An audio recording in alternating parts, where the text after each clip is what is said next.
L'Assemblée va maintenant entendre une allocution de son Excellence Marcelo Rebelo de Sousa, président de la République du Portugal. Je prie le protocole de bien vouloir accompagner son Excellence et je l'invite à s'adresser à l'Assemblée générale. Mr. Chairman, Monsieur le Président, Excellences,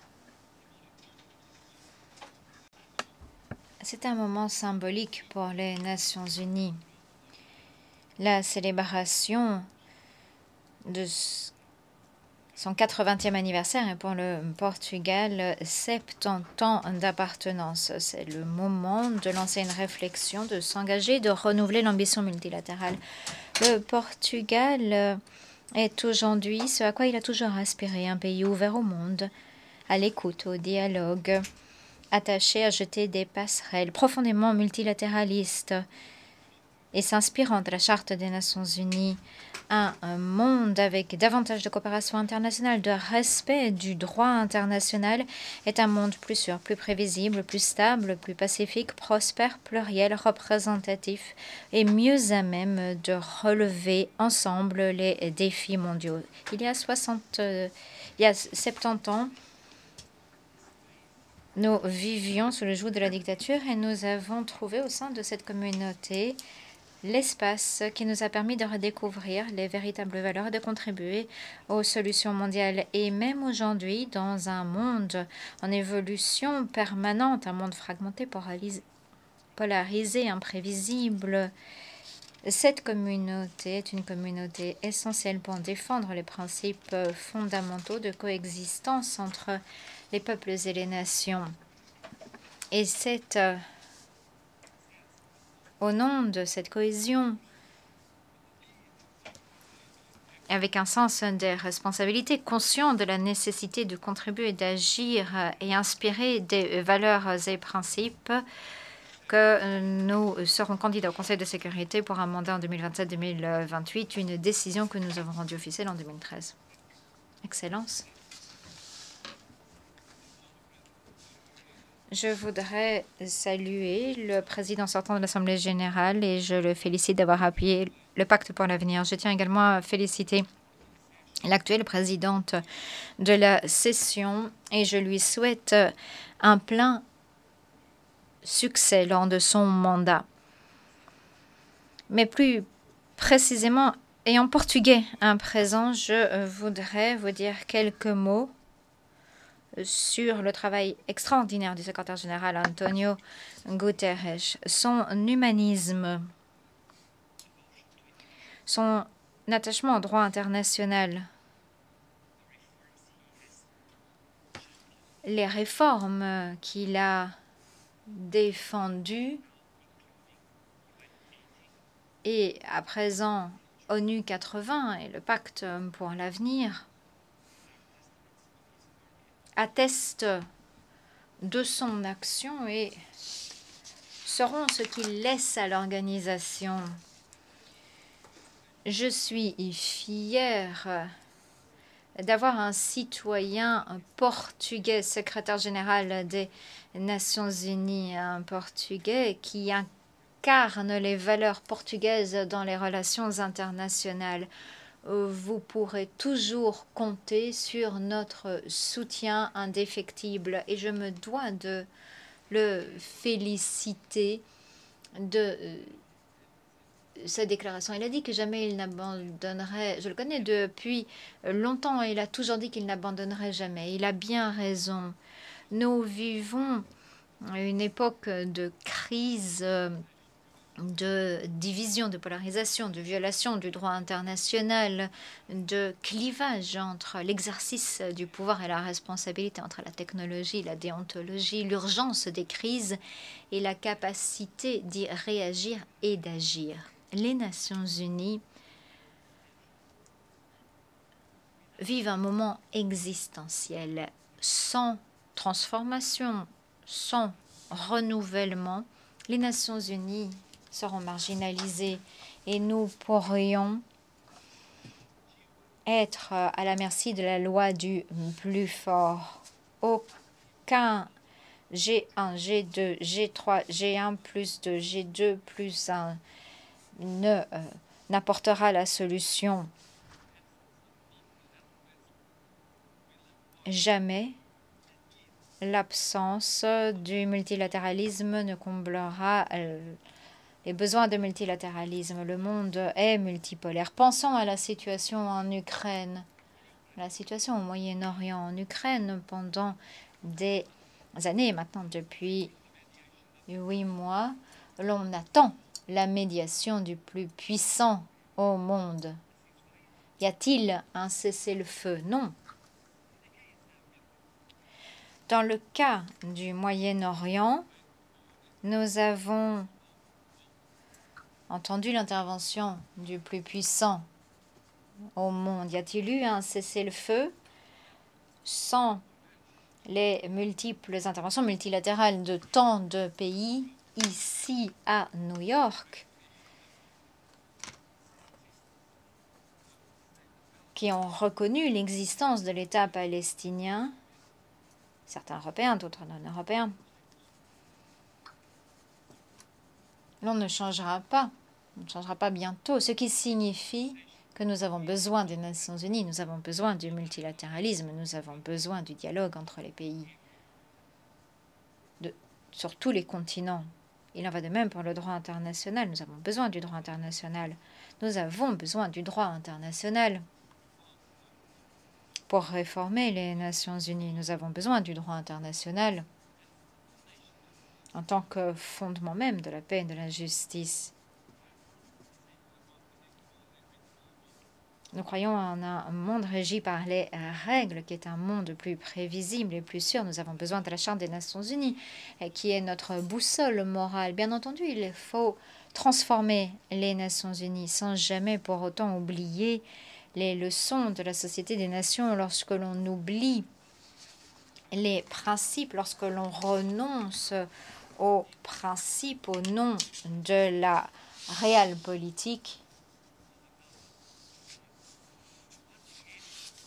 au nom de la puissance ou des puissances du moment, l'on oublie qu'aucune puissance n'est éternelle, nul n'est éternel. Et l'expérience nous l'a montré. Les empires coloniaux, les empires européens, tous les empires ont connu leur apogée avant de s'effondrer. Nous pensons que dans la réforme de l'ONU, nous devons nous baser sur 3 piliers, que sont la prévention, le partenariat et la protection. L'action préemptive avant le conflit, pas juste après. La médiation, la diplomatie préventive, l'intervention du secrétaire général et de la CCP. Éviter la destruction et l'effondrement des institutions. Maintenir la paix, lutter contre les causes profondes de la violence, promouvoir des sociétés aussi résilientes que pacifiques, mais le développement, la consolidation de la paix sans développement, la prévention sans le développement ne sont rien. Nous avons co-présidé aux côtés d'un partenaire africain, le Burundi, les préparatifs de la 4e conférence sur le financement du développement. Nous l'avons fait avec des idées, le dialogue, la détermination et des résultats. Parce que sans développement durable, il ne peut y avoir de paix pérenne. N'oublions jamais la mise en œuvre du programme 2030 et la réforme de l'architecture financière internationale. C'est une priorité qui implique l'aspect numérique, l'espace, la technologie, qui doit être une force pour la paix. Combler le fossé numérique technologique est absolument essentiel pour bâtir des sociétés résilientes. Que nous partageons la priorité des océans, la priorité du changement du climat.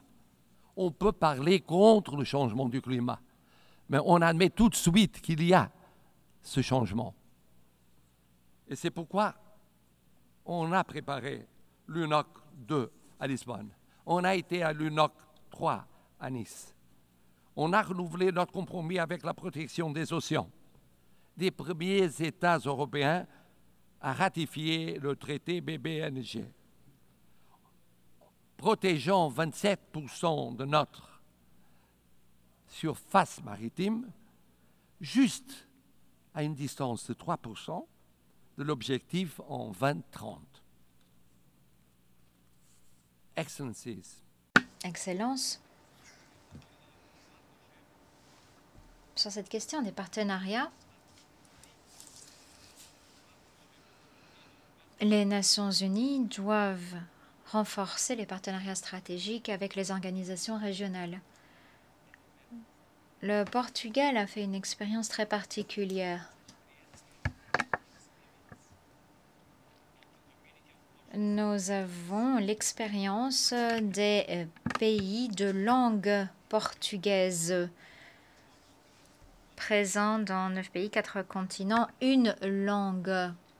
Présent dans 9 pays, 4 continents, une langue, une plateforme qui fait entendre sa voix. Nous nous sommes engagés au dialogue entre civilisations lorsque nous avons accueilli le 10e Forum mondial sur la lance des civilisations ainsi que la conférence des Nations Unies sur le racisme. Le Portugal a organisé la première conférence sur le racisme et nous avons cherché à promouvoir la mise en œuvre de la déclaration de Durban. Nous faisons partie de la communauté ibéro-américaine. Nous sommes un frère de l'Amérique latine et nous avons des priorités communes avec le multilatéralisme inclusif, le développement durable et la cohésion sociale.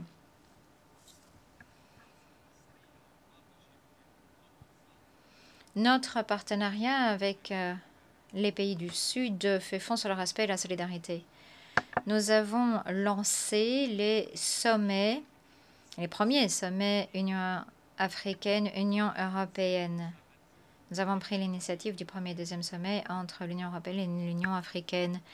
Nous coopérons activement avec les PMA, les pays moins avancés, et les PDSL, les pays en développement sans littoral, parallèle, et avec les PEID, les petits États insulaires en développement.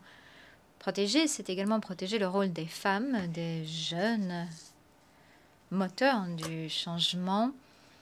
Nous nous concentrons sur l'accès à l'éducation, le leadership, la participation politique. Le monde a besoin de davantage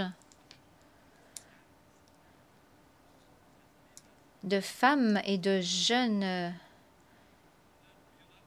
qui dirigent et participent à la prise de décision. Troisième pilier, la protection.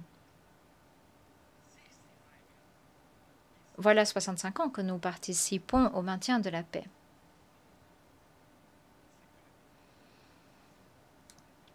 Des milliers de soldats, de membres des forces de sécurité ont participé à 25 missions sur 4 continents, essentiellement en Afrique.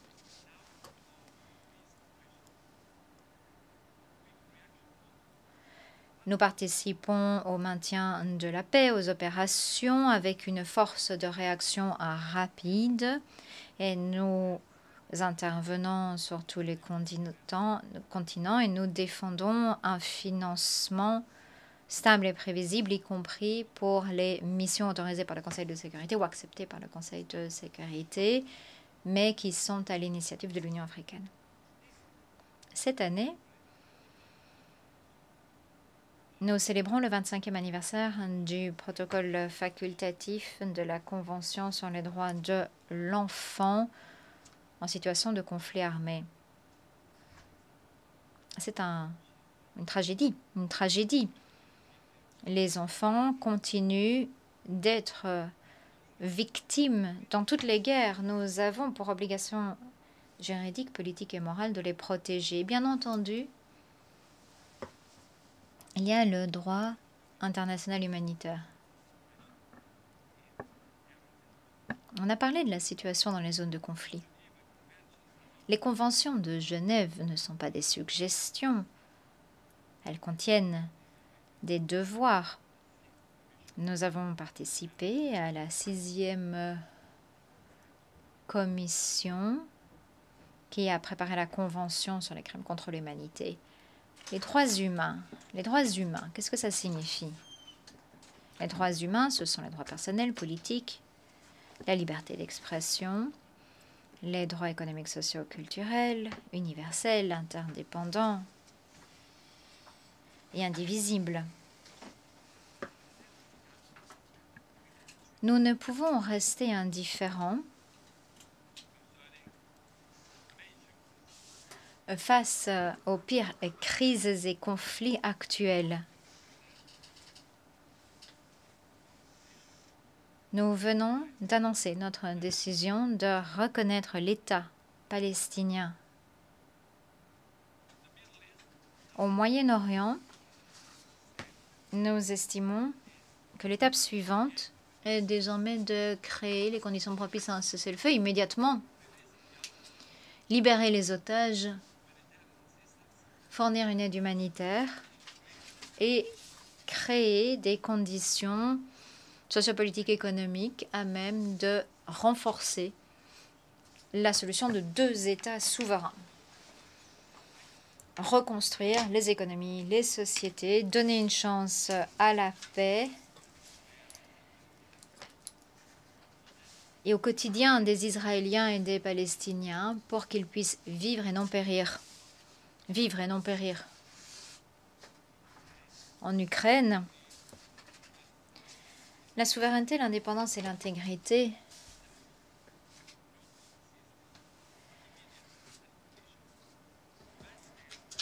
ainsi qu'un cessez-le-feu immédiat, complet et sans condition représentent la première étape pour respecter le droit international et la Charte des Nations Unies. Au Soudan,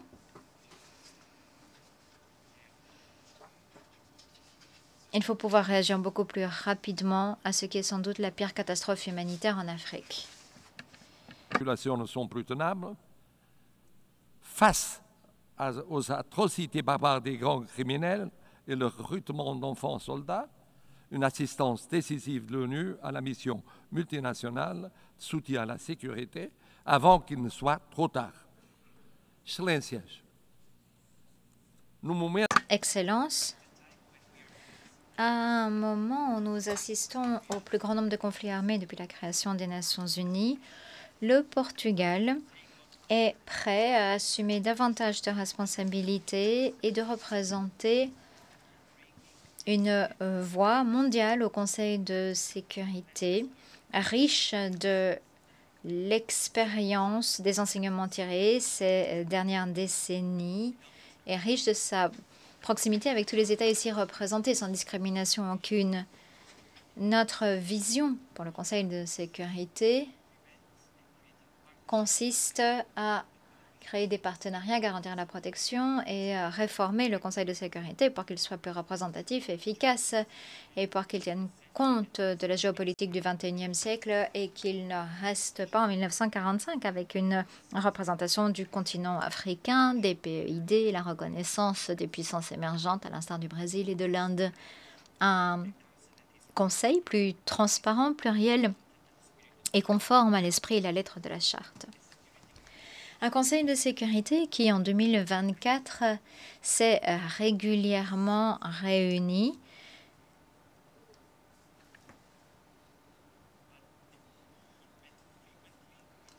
Il s'est réuni à maintes reprises, mais a adopté moins de résolutions et a vu plus de veto. Il est inacceptable que le recours au veto continue de paralyser les décisions les plus importantes. C'est inacceptable.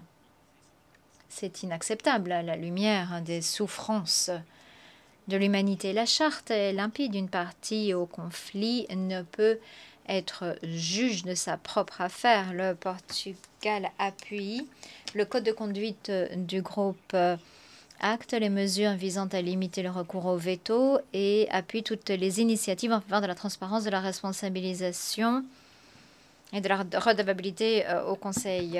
Nous soumettons notre candidature au Conseil de sécurité sans avoir de programme caché. Au contraire, nous sommes profondément attachés aux valeurs et objectifs de l'ONU.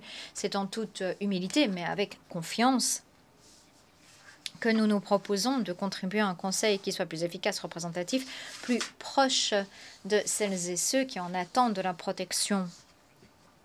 Nous sommes un pays prévisible. Nous sommes un faiseur de passerelles, un partenaire fiable, un défenseur inébranlable de la charte. Et c'est dans cet esprit que nous voulons nous mettre au service de l'autre, que nous réaffirmons notre attachement aux Nations Unies aujourd'hui et que nous espérons gagner votre confiance. Au nom de l'avenir des Nations Unies, mais surtout au nom de l'avenir du monde. Un monde de paix, de justice, de respect et de dignité après tous ces conflits dont nous devrions avoir honte. Merci.